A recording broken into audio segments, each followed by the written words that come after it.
Welcome to Good Morning Hospitality, your one-stop shop for the latest news, noteworthy trends, and thought-provoking discussions across the industry. From hotels and short-term rentals to all things travel and hospitality, you'll find each episode equips you with the information you need to start your week. Join us on Good Morning Hospitality every Tuesday, wherever you get your podcasts. Hello, everyone. I'm delighted to be joined by Marcus Rader, CEO and co-founder of Hostaway. Marcus, my friend, how are you? I'm doing absolutely excellent. How are you? I'm very well, my friend. More importantly, I'll say this. We were just trying to down tools and get ready for Christmas, and you've come in late in the year, hot news, hot take we had to do based off of this. You've raised $365 million on a $925 million valuation. Congratulations, my friend. Thank you very much. It was an early Christmas gift for our staff. They worked really hard, and we wanted to make sure that others in the industry also know that we're not going to let our success just slide under the radar. And we wanted to make this announcement now. Well, congrats. It's really exciting. We were desperate to get you in before Christmas to do a hot take on this. It's got the industry talking, obviously. Last year, Marcus, you raised a really impressive $170 million. Can you tell us why you've chosen to raise additional capital now? Right now, the industry is booming. It's the right time. But at the same time, we are going to be facing massive changes in the industry due to AI. And also, I expect travel trends to evolve quite differently in the future. And that means that you need a big war chest to be ready for everything that's coming. Yeah, interesting. I've heard the reference of this war chest. We'll dig into that a little bit more later. It's a good way of thinking about it. In this new funding round, it's been led by General Atlantic with participation from your existing investor, PSG. Why did you decide General Atlantic was a good partner for you right now? So the interest from investors and sophistication of the investors was mind blowing to us. We were really, really surprised. But I think when choosing a partner, and that's really what we were looking for here, primarily a partner that can help us grow, someone who knows the industry inside out. And well, what better fit could you have than one of the early investors in Airbnb? Also, we got along on a personal level. That's very important because we're going to be working with these people for years to come, and it's really important to know the personal chemistry there is right. I mean, we organized our first customer conference, Hostaway in Miami, a few months ago, or even just 1 month ago, and they showed up and then realized that probably what it takes to become a partner with Airbnb is that you print out, you take the General Atlantic logo, but then use the Iron Maiden font for it, and then print a custom T-shirt and give it to me. And that's exactly what they did. I'm wearing it right now. And that's not the only aspect, but that's certainly, at least got my attention that these guys are serious. I like it. I like it a lot. I must say, as someone that was at Hostaway, that was a lot of fun. So thank you again for organizing that. That was a fun couple of days, wasn't it? Thank you for coming. It'll be really big next year. Yeah, looking forward to it again. In the press release, you've referenced that one of the reasons for doing the raise is to propel your growth strategy. Including through international expansion, more product development, and AI initiatives. Can you tell us more about this, and especially sort of international expansion?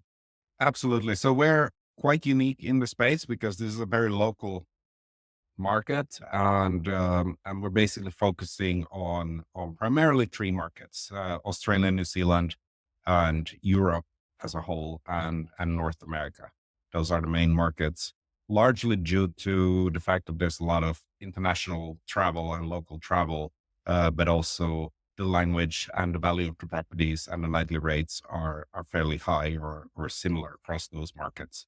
Now, we're uniquely positioned in this industry in that we, as far as I know, we're the only company in the space that was co-founded on both sides of the Atlantic. So my co-founder, Saber, he was in Finland, and I was in Canada when we started the company 9 years ago.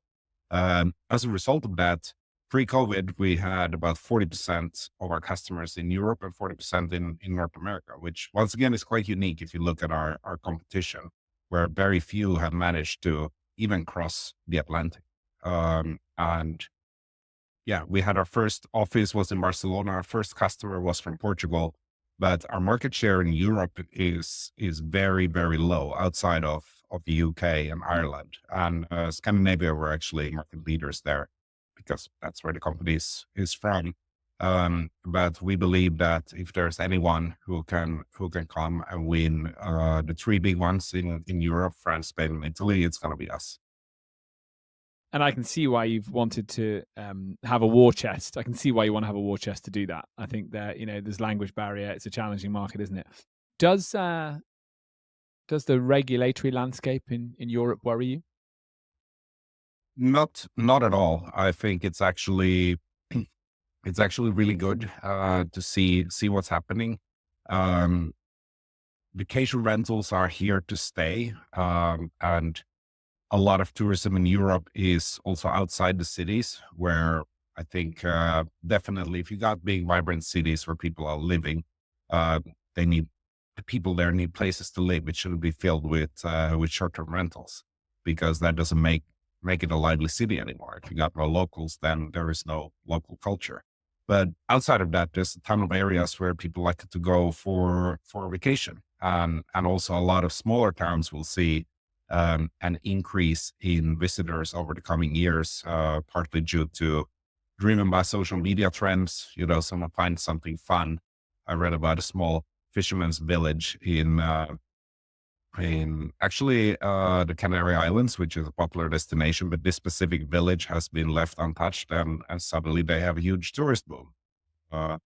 And we're going to see that continuing. And the thing is, if you got a huge amount of people coming in, it's usually good for the economy. It's good for any local businesses that need their businesses to run. If you operate a restaurant, you want it filled with people. That's really good for local business. Challenge with hotels is that if you decide based on a trend that's happening right now, and it's going to last 6 months, you're going to build a hotel for people. That's quite risky, considering the application, financing, permits will take you 2 years. And then if you're lucky, you'll build a hotel in another 2-3 years, or maybe 5. So we're looking, 8 years out. And if you remember the memes of 8 years ago, I don't, but neither does anyone else. So building hotels, just pop-up hotels here and there, isn't feasible at all. What is feasible, however, is that there's a lot of properties that are underutilized in this world. And those are excellent places for people to stay. I love the way you've described that, and I totally agree. I totally agree with what you said. I think it's a really interesting time, and there's lots of opportunity in the air for sure in Europe. In FocusWire, you reference how AI is going to change how customers look for short-term rentals. You referenced it a little bit at the start of the interview. So part of what you want to do here is further tap into the direct booking trend. Can you tell us what you've got in mind for this?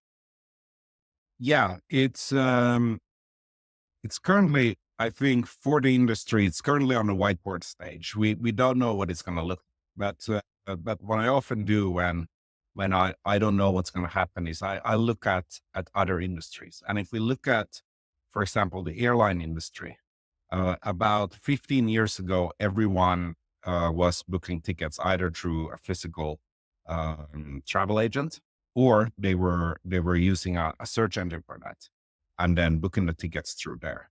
Now, today, nobody does that anymore. There's no search engines, and actually people book their tickets directly with the airline. Now, how do they find the most accurate comparison? They use Google Travel. Why? Because Google Travel is free. They don't charge anything from the airlines, but they're able to show you, and you can filter exactly the type of flights you want. And as a result of that, the airlines have received a lot more direct bookings than before. At the same time, a lot of software tools have helped. For example, big companies organize trips, so they don't need to rely on human beings anymore. Employees can go and book their own trips, and that's just one example of a very adjacent industry that has changed dramatically in the last decade alone. And I think the same thing is going to happen in vacation rentals. And Google in the last few years has entered vacation rentals, and they are essentially, they can put your vacation rentals on Google Maps and it will be there, and it will only work with your direct website. And that's to make sure that the accuracy of the data is correct. And this is why, for example, some low cost airlines, you won't find them on Google Flights because they won't be able to provide accurate data to Google. But it's not only Google. There's many other ways in the future, including today. You can use ChatGPT to search on Airbnb, and they do, for some use cases, they do a better job than Airbnb themselves. So yeah, I think that these two trends, the direct bookings and the way people search for things, is going to change dramatically in the next few years, and we want to make sure that we're at the top of. I think it's a really interesting point. I think it's, like I say, it's already started to happen, and I think that's going to accelerate, isn't it, through 2025, assuming the EU's Digital Markets Act doesn't get in the way of Google's growth in that area. I share your belief, though, that's where we're heading. Tell me, it's not been mentioned, or I've not read about it if it has been, but can we expect to see some acquisitions as well? I certainly hope so. I mean, we got almost 200 partners on our marketplace right now, and we are very interested in doing acquisitions, and where, yeah, we can acquire. There's a lot of startups that have really talented people. We can do acquihires. There's also a lot of technology out there that's superior to ours, obviously, since otherwise, the company wouldn't probably exist. And that's also very interesting. And then just acquiring market share in new markets is also on the radar. We'll watch this space then, Marcus. Tell me, TechCrunch, and I quote, are saying, "This deal shows that travel is back." This I find really, really interesting. What do you think about the health of our industry at the moment? And what's your view? Overall, the industry is doing really, really well. So we are part of the accommodation sector, which is growing 6% per year in 2024. People spend more on accommodation than any other year in history, and it's expected to keep growing. And that's not a big surprise, because if you look at what people are doing these days, they're spending less and less time in the office and more time, frankly, traveling. So it's no wonder that accommodation is going up. At the same time, we've had some inflation, which has increased prices. There's also climate change, which has made it more expensive to manage properties. For example, insurance rates are going up, or in some areas, properties are destroyed, which means that people need to find other properties, which increases the demand for real estate. Then if we look at the share of short-term rentals, it has in a couple of years gone from 5% to 15% of the total accommodation market. So not only are we looking at a market accommodation that overall is growing, and there's no reason why it wouldn't keep growing, but within that market, the short-term rental space is going to grow even faster. And that's I think is the underlying reason why we were able to raise capital on the good terms and at this timing. Once again, I saw a rejection email for Airbnb. They were trying in 2009. They were trying to raise 100,000 at a valuation of 1 million, and they got an email from an investor saying, "We don't believe the total market is big enough. It's just not worth it for us." And I think that by now Airbnb proved them wrong. I think we're at another inflection point here where the market is going to grow dramatically in the future. Thanks, Marcus. Tell me, what else can we expect to see from Hostaway next year? Well, we're going to be working a lot on our product, making it more user friendly, bringing out improving all the existing functionality and also bringing out new functionality.